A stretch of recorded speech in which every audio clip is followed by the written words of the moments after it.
ابو حسن جاب لنا شويه حاجات من كنافه وبسبوسه. انا ما اعرفش هو جاب ايه، هنفتح ونشوف. ساندي ورودينا فتحوا واكتشفوا قبليه، كنت انا في المطبخ.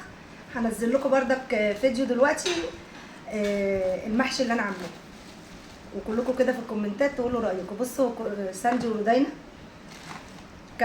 كلوا يعني.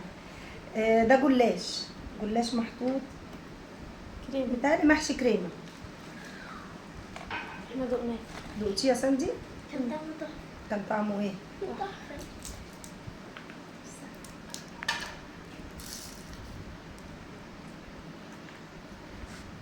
جميل يا جماعه، تحفه.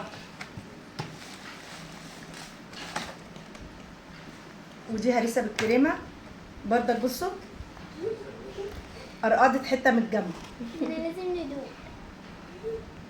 حط عليها حته كريمه كده.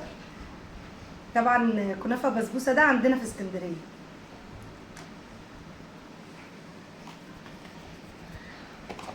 انا من عشاق الهريسه اصلا، انا بموت في حاجه اسمها هريسه. وانت يا رودي صح؟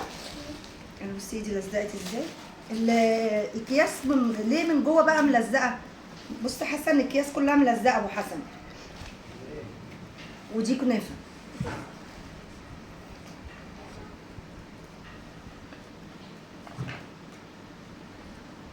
دي كنافه بالكريمه بالقشطه اهي.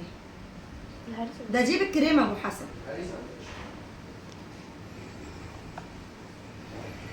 جميله قوي وسكرها مش زياده، حلوه. دي ودي هرسة. بردك هريسه. جايب نوعين هريسه انت، نفس يعني مرتين هريسه صح؟ دي زي دي. بصوا الشربات نازل قد ايه في الكيسه. ودي بردك نفس الكلام، كنافه وهريسه. الطعم تحفه، تستحق التجربه. جيبوا منها وجربوها، مش اعلان ولا حاجه. انا حبيت اوريكم بس يعني المنتج ده جميل، من كنافه وبسبوسه او بسبوسه وكنافه حاجه زي كده. يلا السلام عليكم.